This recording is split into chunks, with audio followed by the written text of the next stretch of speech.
सुस्वागतम. मुरांबा मालिकेच्या आजच्या भागामध्ये आपण पाहणार आहोत की आता अक्षय कपाटातून ते पेपर्स आणि तो लिफाफा बघत असतो. तेवढ्यात दरवाजा उघडून रमा तिथे येते आणि अक्षयला बघून अक्षयला म्हणते की काय करताय तुम्ही. तर अक्षय पटकन हा कॉटवर बसतो. रमा म्हणते की काय शोधताय आणि काय बघताय तुम्ही. अक्षय म्हणतो की माझ्यासाठी कपाटातून मी कपडे घेत होतो. रमा म्हणते की तुम्हाला जे काही हवं आहे ना ते मी देते तुम्हाला, तुम्ही काळजी करू नका. अक्षय शेजारी कपडे पडलेले असतात तेव्हा अक्षय म्हणतो की रामा, तू सगळं काही व्यवस्थित करते पण तू काही कपड्याच्या घड्या व्यवस्थित घालत नाही आणि मला हे काही तुझं आवडत नाही.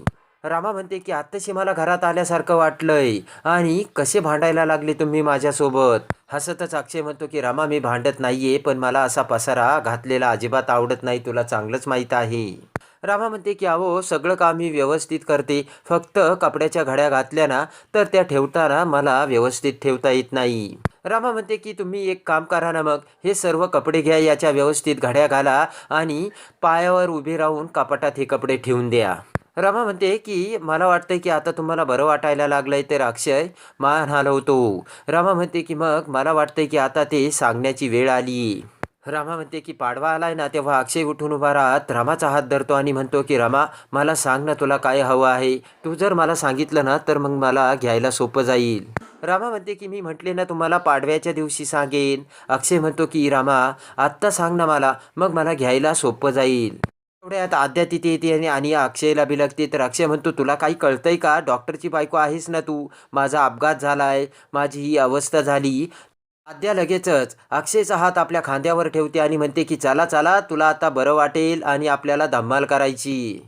त्यानंतर आता सगळे मुकादमाच्या घरी हॉलमध्ये जमलेले असतात. तर आभ्या अनाऊन्समेंट करत म्हणतो की आज आपण गाणे म्हणणार आहोत, गाणे गाणार आहोत, पण प्रत्येकाने त्या गाण्याच्या शेवटी त्याच्या आठवणीतली एक घटना सांगायची. तर सर्वजण खुश होतात.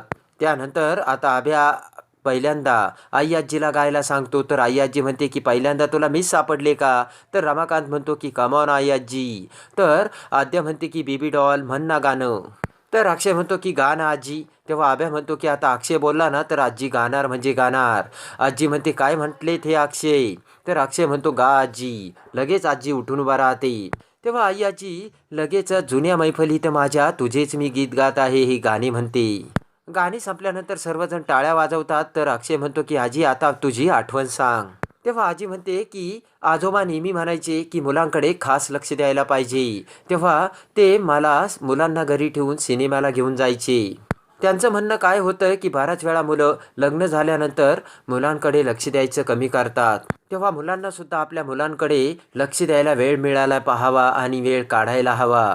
तेव्हा सर्वजण टाळ्या वाजवतात.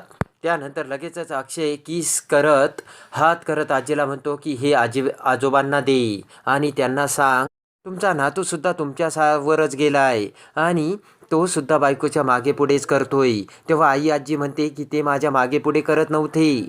इकडे आता शशिकांत आणि रेवा हे टेरेसवर बसलेले असतात. तर रेवा म्हणते की बाबा प्लीज तुम्ही काहीतरी करा. तर शशिकांत म्हणतो की ऑलरेडी मी काहीतरी विचार करून करून ठेवलंय. तर रेवा म्हणते की म्हणजे. शशिकांत म्हणतो की त्या मुलीने मला चॅलेंज दिलंय ना, या शशिकांत मुकादमाला चॅलेंज केलंय तिने. तेव्हा म्हणते की आपण त्या रामाला जेलमध्ये टाकायचं का, जसं तुम्हाला तिने जेलमध्ये टाकले होते. नाही तर तिला डायरेक्ट मारून टाकू असे रेवा बोलते. तर शशिकांत म्हणतो की नाही, रामा जिवंत राहिली पाहिजे, नाहीतर आपल्या विजयाला काय अर्थ आहे. शशिकांत म्हणतो की ती जिवंत राहिली पाहिजे. तिच्या माणसापाशी तिने तिची जी वाईट अवस्था झालेली तिने बघितली पाहिजे, म्हणजे मला तेवढाच आनंद होईल. शशिकांत म्हणतो की तिला हरताना रडताना बघून जो आनंद होणार आहे ना, त्याचा आनंद जगातील कुठल्याच गोष्टीने मला होणार नाहीये. तेव्हा रेवा डोक्याला हात लावत म्हणते की बाबा बाबा काय विचार आहे तुमचे. त्यानंतर इकडे आता आनंद हा जान्हवीला घेऊन आभास हा छळतो तुला छळतो मला हे गाणे म्हणतो. तर जान्हवी खूप खुश झालेली असते.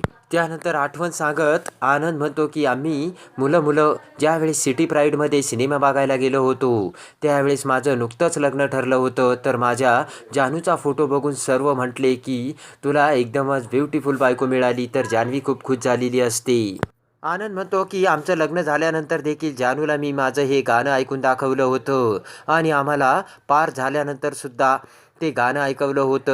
तेव्हा जान्हवी म्हणते की ते गाणं ऐकून पार्थ सुद्धा पोटामध्ये किक मारायचा. तर सर्वजण हसू लागतात. इकडे शशिकांत रेवाला म्हणतो की रामाला त्रास झाला पाहिजे आणि अक्षयला जरी त्रास झाला तरी चालेल आणि त्यामुळे रामाला अजूनच त्रास होईल.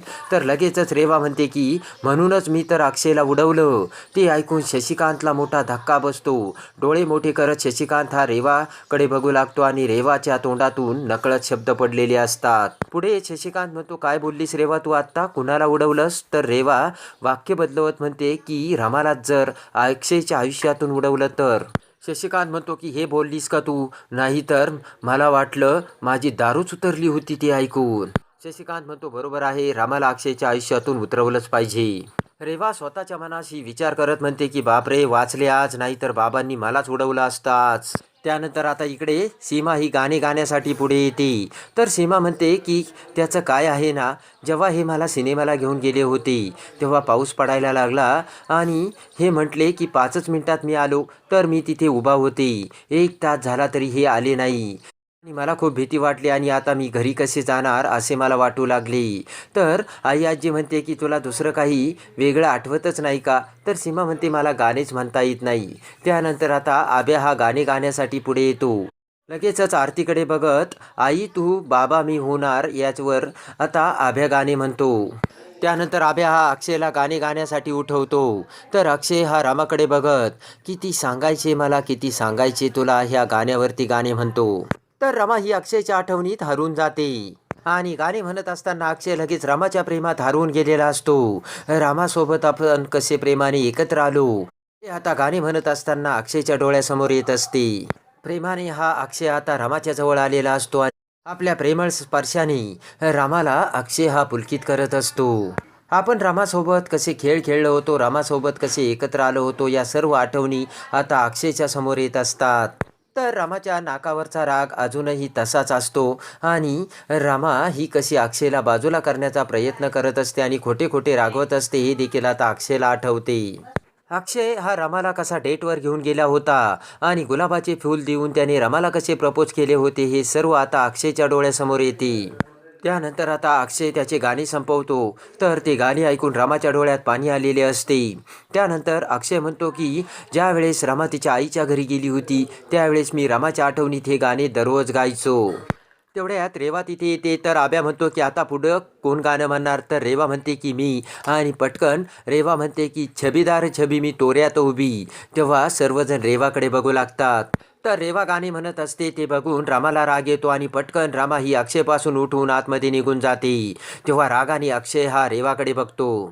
तर अक्षय हा डोक्याला हात लावतो. त्यानंतर आता अखेर पाडव्याचा दिवस उजाडतो आणि रमा ही अक्षयला ओवाळते आणि रमा ही अक्षयला बघत म्हणते की या दिवशी मी तुमच्याकडे काही मागणार होते आणि तो दिवस आलाय.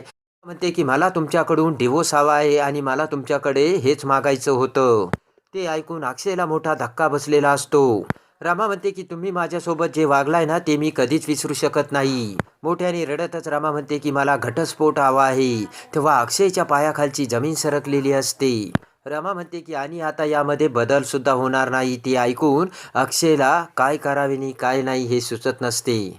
तर आता अक्षय रामाचा गैरसमज दूर करून रामाची कशी समजूत घालतो आणि खरे सत्य समोर येऊन रामा ही पुन्हा अक्षयची कशी होते हे बघण्यासाठी आणि मुरंबा मालिकेच्या डेली अपडेटसाठी आपल्या चॅनलला लाईक करा, सबस्क्राईब करा.